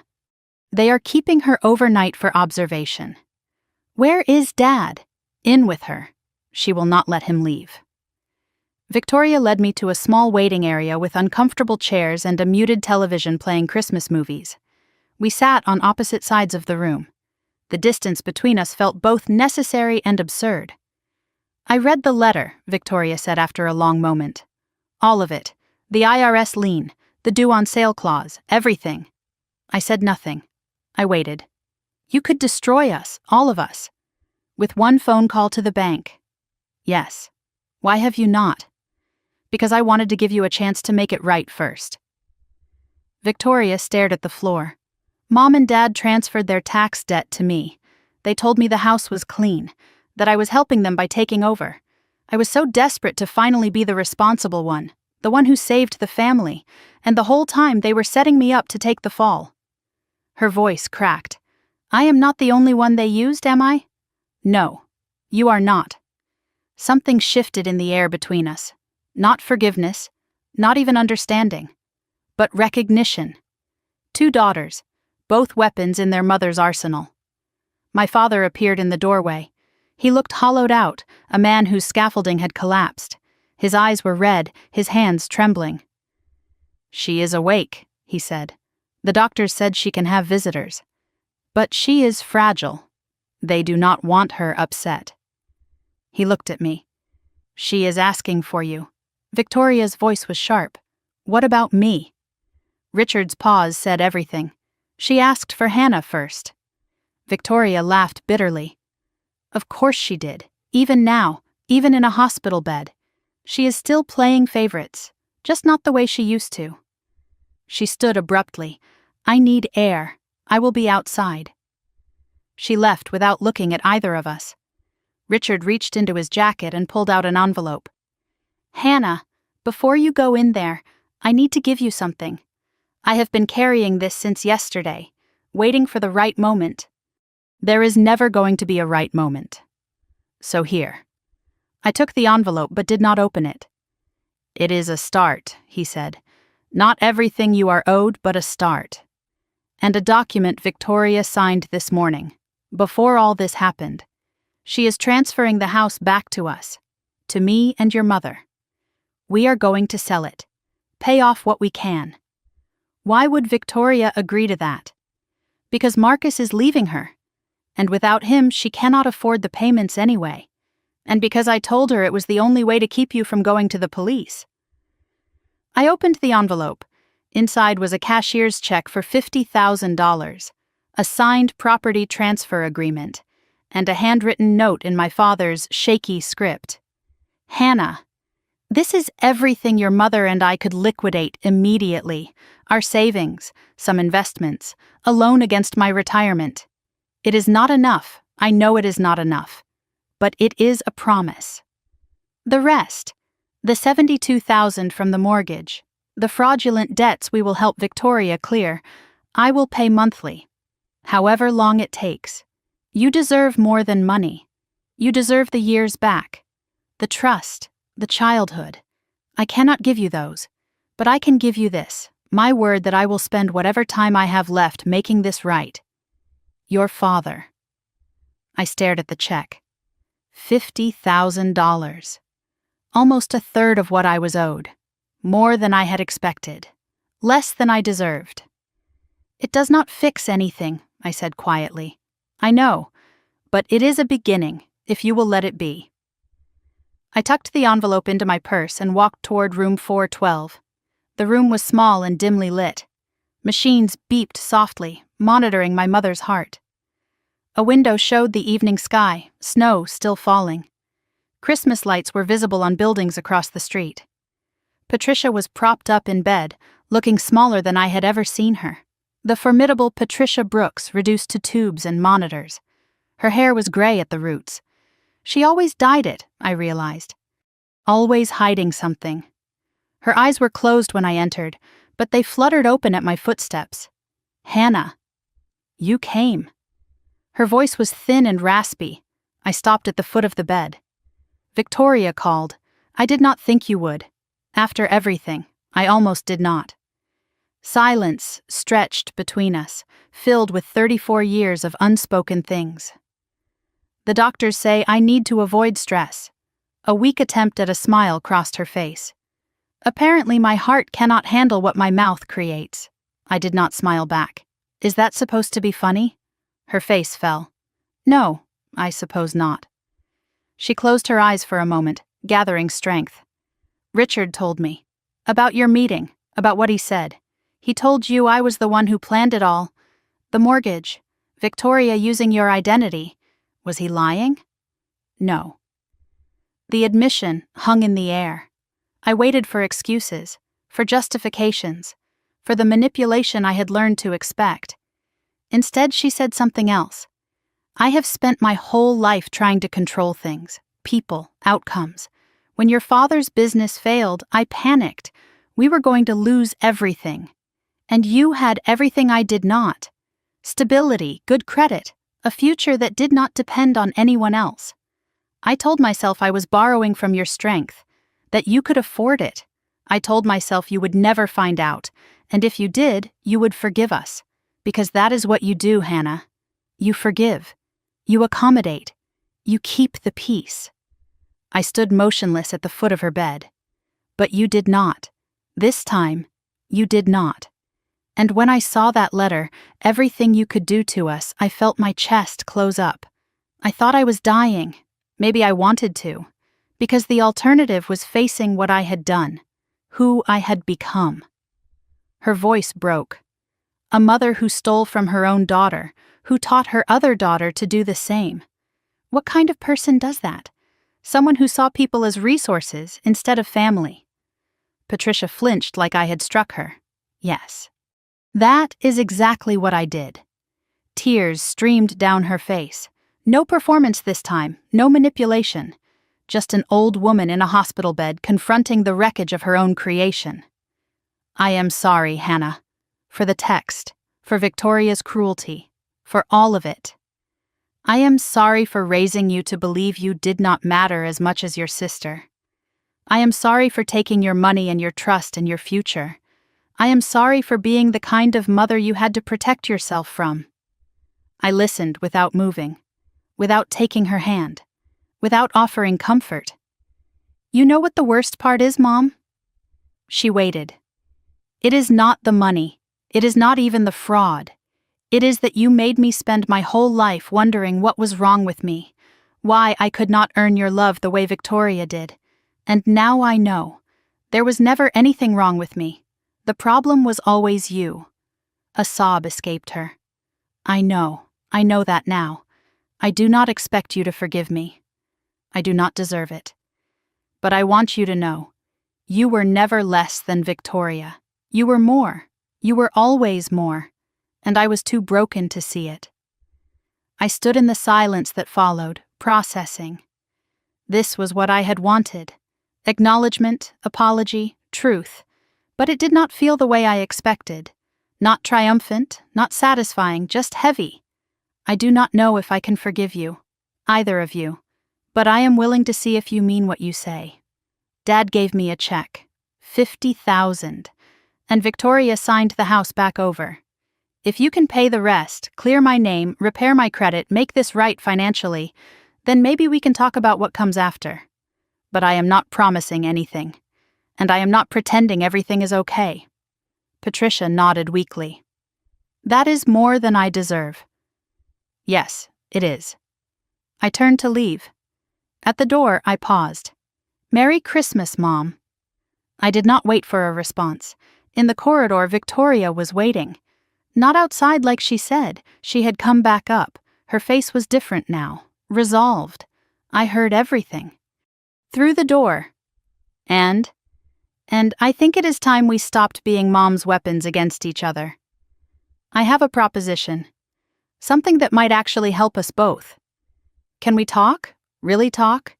Not as enemies. Maybe just as two sisters who got used by the same people. I looked at her, really looked. The makeup-free face, the exhaustion, the genuine uncertainty. Tomorrow, Christmas morning, come to my apartment, alone.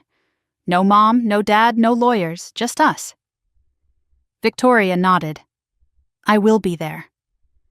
I walked toward the elevator, the envelope heavy in my purse. I had walked into that hospital expecting a final confrontation. Instead, I found something I never expected. The possibility that my sister and I might finally be on the same side. Christmas morning arrived quietly. I woke at 7:30 without an alarm. The first Christmas in years I had not had to rush anywhere. Denver was silent outside my window, that particular stillness when the world pauses to catch its breath. Fresh snow covered everything, soft and clean, glittering in the early light. I made coffee slowly, savoring the silence. No demands, no obligations, no performance required. Just me, the snow, and the quiet of my own apartment. For the first time in 34 years, being alone on Christmas felt like a gift instead of a punishment. The check sat on my kitchen counter. $50,000. A beginning, my father had called it. I looked at it while the coffee brewed, thinking about everything it represented. Not forgiveness, not resolution, just the first step on a very long road. 4 days ago, I received a text that was meant to break me. We are not celebrating Christmas with you this year. We do not need you. Instead of breaking, I had set in motion the unraveling of everything I thought I knew about my family. And now, on Christmas morning, I was alone in my apartment. Not lonely, not abandoned, just alone. And for the first time in my life, that felt like freedom. Victoria was coming at 10. I showered and dressed in comfortable clothes. No armor today. I cleaned my apartment, arranged the couch cushions, put out coffee and some pastries I had found in my freezer. Nothing fancy. This was not a performance. I realized as I opened the curtains to let in the Christmas light that Victoria had never been to my apartment before. In 10 years of adulthood, my sister had never visited my home. She had never seen the space I had built for myself, the life I had created without anyone's help. This was my space, built with my money, my choices, my independence. No one had given it to me. No one could take it away. The knock came at 10:05. Soft. Hesitant. Not Victoria's usual confident rap. I opened the door to find my sister standing in the hallway holding a small wrapped package. She looked different. No makeup. Hair in a simple ponytail, jeans and a sweater instead of her usual polished outfits. The glamorous older sister, finally human. "Merry Christmas, Hannah." "Merry Christmas, come in." Victoria stepped inside and looked around. "It is nice, cozy. It is mine. That is what matters." She nodded slowly. "Yeah, I am starting to understand what that means." She handed me the package. "I brought you something. It is not much." I unwrapped it carefully. Inside was a framed photograph. Hannah and Victoria, maybe 6 and 10 years old, standing in front of a Christmas tree with our arms around each other. We were genuinely smiling. Before everything got complicated, before we became competitors. "I found it in Mom's old photo albums," Victoria said. "From before she started pitting us against each other. I wanted you to remember that we were not always like this. There was a time when I actually liked being your big sister." I stared at the photograph, my throat tight. 2 little girls who did not know what was coming. I remember this day. You helped me decorate the tree. You could not reach the high branches. So I lifted you up. "I had forgotten that," I whispered. We sat on my couch with coffee between us, the photograph resting on the table like a bridge between past and present. "I have been thinking all night about what I want to say," Victoria began. "About what I can offer you that is not just money or apologies. I cannot undo what I did, the fraud, the lies, all of it. But I can stop being Mom's weapon. And I can start being your sister again. If you will let me." I listened without interrupting. "Marcus is filing for divorce. He is taking the girls to his mother's permanently until we sort out custody. The house is going back to Mom and Dad. They are selling it to pay off the debts. I am probably going to lose everything I built. Or everything I thought I built. But maybe that is not the worst thing. Maybe I need to start over. And maybe we could start over too. What does that look like? Being sisters again? I do not know. Learning who you actually are, not who Mom told me you were. Accepting that you are not competition. You are family, being someone you can call when things go wrong, instead of someone who makes things worse. I know I have not earned that, but I want to try, if you are willing." I set down my coffee cup and looked at her directly. "I do not trust you. Not yet, I know, and I do not know if I can forgive you. That might take years. It might never happen, I understand, but I am willing to see who you become, without Mom controlling the narrative. That is all I can promise right now." Victoria's eyes filled with tears. "That is more than I deserve." "Yeah, it is. But I am tired of only giving people what they deserve. I want to give myself the chance to have a sister. A real one." Victoria's phone buzzed. She glanced at it and her face softened. "It is Lily. She is asking if she can call me. Answer it." Victoria stepped toward the window and spoke softly to her daughter. "Merry Christmas, baby. I miss you too. So much." A pause. "Yes, Mommy is okay. I am with Aunt Hannah." She smiled through tears. "She wants to talk to you." I took the phone. "Aunt Hannah? Merry Christmas! Merry Christmas, Lily. Mommy says maybe we can all have dinner together when things are better, can we? I looked at Victoria. Maybe. We will see. I got a telescope for Christmas. Daddy says we can look at stars tonight. That sounds wonderful, sweetheart. I love you, Aunt Hannah. The words hit harder than I expected. I love you too, Lily. Victoria took the phone back and wiped her eyes. They are the only good thing I ever did. Then fight for them. Be the mother they deserve.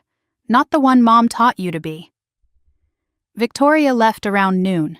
We did not hug. Not yet. But the handshake was warm. Thank you for letting me come. For listening. Thank you for the photograph. For remembering who we used to be. I will see you, Hannah, when you are ready. When I am ready. After she left, I sat on my couch and picked up the photograph. 2 little girls in front of a Christmas tree. Before the favoritism. Before the manipulation. Before the money and the lies and the betrayal. We did not have to become enemies. Mom made us that way. But she did not get to decide who we were anymore. I stood at my window and watched the snow-covered city. Christmas lights still twinkled on buildings. Families walked below, children showing off new toys. I was not part of that picture, not today, but I was not missing anything either. Victoria's text was meant to exclude me, to punish me. Instead, it freed me. From the expectation that I had to pay for love. From the belief that I was not enough. From a family that only valued what I could give, not who I was. Evening fell slowly. I sat in my apartment as the Christmas lights from outside cast colored shadows on my walls. The check was still on the counter. The photograph was now on my bookshelf, both symbols of a life being rewritten. A week ago, I thought the worst thing that could happen was being excluded from Christmas. I was wrong. The worst thing would have been staying silent, staying small, staying the family's emergency fund until I had nothing left to give. The text that was meant to break me became the permission I needed to finally break free. Mom was still in the hospital. I had not called. Dad sent updates that I read but did not answer. Victoria would come back when I was ready. The money would be repaid. The debts cleared. The credit restored. But more importantly, the pattern was broken. I used to think family meant sacrifice, meant giving until you were empty. Now I know. Real family does not keep score. Real family does not steal. And saying no to being used is not betrayal. It is survival. It is self-respect. It is choosing yourself for once. My sister texted me, "We do not need you," on December 21st. She was right. They did not need me. But what she did not know, what none of them knew, was that I did not need them either. And that was the most powerful discovery of all. If you are watching this right now, on Christmas or any other day, and you recognized yourself in this story, I want to tell you something. If you have ever been the one who gives and gives while others only take, if you have ever wondered whether saying no makes you the villain, it does not. You are allowed to have boundaries. You are allowed to protect yourself.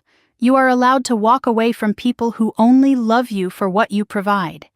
If this story meant something to you, drop a comment below. Tell me about a time you had to set boundaries with someone who should have loved you unconditionally. Share this video with someone who needs to hear that they are not alone. And if you want more stories about strength, about dignity, about women who refuse to be diminished, subscribe to this channel. Because your story matters, and you deserve to be more than someone else's resource. My name is Hannah Brooks. I am 34 years old. And this Christmas, I finally learned what it means to be free. Thank you for being here. Thank you for listening. And remember, sometimes the people who say they do not need you are actually terrified of what happens when you realize you do not need them. Merry Christmas, and happy freedom. This story is fictionalized for dramatic effect.